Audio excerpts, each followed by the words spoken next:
Today is Tuesday, July 20th, and this is the ADM Investor Services Weekly Market Kickoff. Please note that the views and opinions expressed here today are solely those of our guests and should not be construed as the views or opinions of ADM Investor Services or ADM.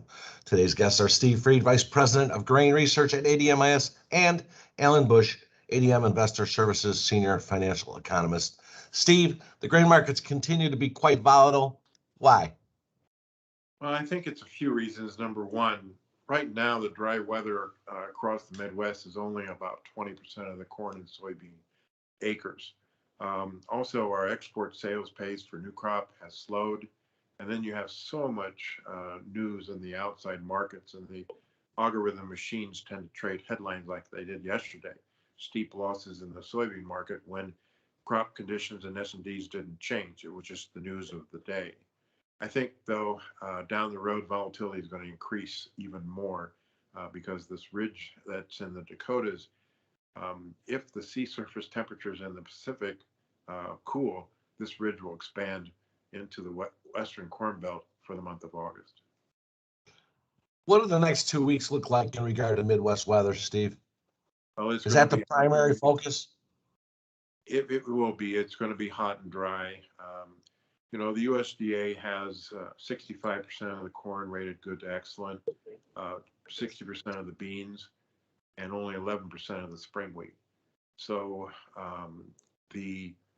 right now, the USDA's 179.5 corn yield and 50.8 bean yield is in jeopardy.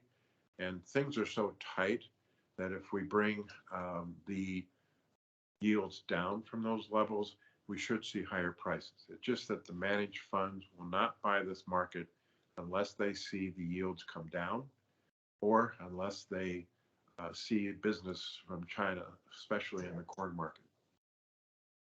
And let's touch on the carryout for a second, Steve. What are the analyst estimates of the 2021-22 carryouts in corn, beans, and wheat? Right now, the USDA is using 1432. The average guess is 930. And this includes the 179.5 yield. It figures in that South American corn exports are going to be down, and as much as 400 million bushels of corn export demand come to the U.S. In the beans, it really is tough to get below a 120 carryout. That's the minimum pipeline. But we feel that number could drop because of the demand. And again, the soybean crop might be the most susceptible to lower yields if August is hot and dry. Here in the U.S., the wheat carryout is probably going to be around 650. That's 100 million bushels below the USDA numbers. And globally, the 8 countries that are the major exporters have a stocks usage ratio that is going to be record low, with concern about the Russian crops and U.S. and Canada. Alan, let's talk about the stock market. You've been bullish for a long time, and you've been right. Yesterday, the stock index has experienced a sharp down day, and some say this was attributed to the spread of the Delta variant of the COVID virus throughout the U.S. Is this your analysis as well, and do you feel that the market will continue its long-term trend to the upside?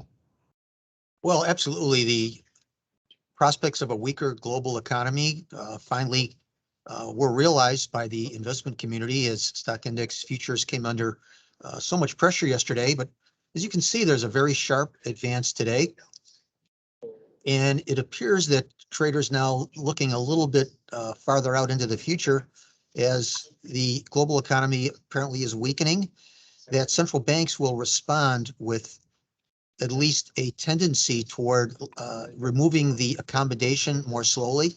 So as we have seen in the last 12 years, anytime there's some weakness in the economy, central banks ultimately respond with accommodation to one degree or another. So we're seeing recovery today, and I think that will continue.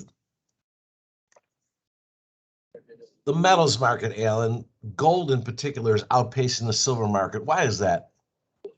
Well, if we are right that the global economy is slowing, that of course that would make central banks remove accommodation more slowly. So that would support the gold market over the silver market. And at the same time, if there is a slowing global economy, that would adversely affect the silver to some degree, since silver has more of an industrial component So it does look like the gold will work higher, but at the same time, it will continue to gain, I believe, on the silver market. One more question, Ellie. Looking at the interest rate futures, what does the strength in the 30-year Treasury bond futures tell us about the global economy and inflation? Well, once again, it's the common theme that the strength in the global economy is slowing, not reversing, of course, but improving at a slower rate. So that could suggest that inflation may be moderating to some degree, and that the Fed ultimately was right with their transitory statement.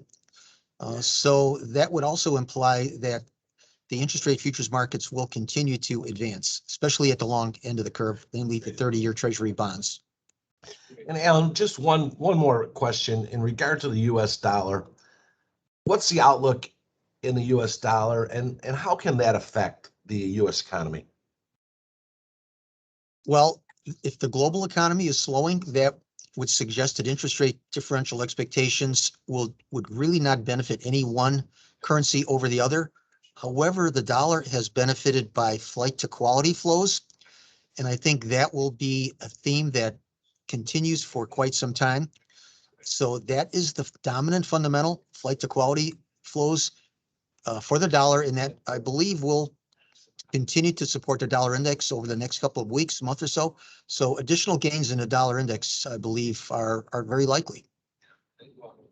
Thank you both. Remember, the views and opinions expressed today in this video are solely those of our guests, should not be construed as the views or opinions of ADM Investor Services or ADM. If you'd like more information about our brokerage services, would like to speak to one of our experts about managing your risks, or would like to open a trading account, please visit www.admis.com.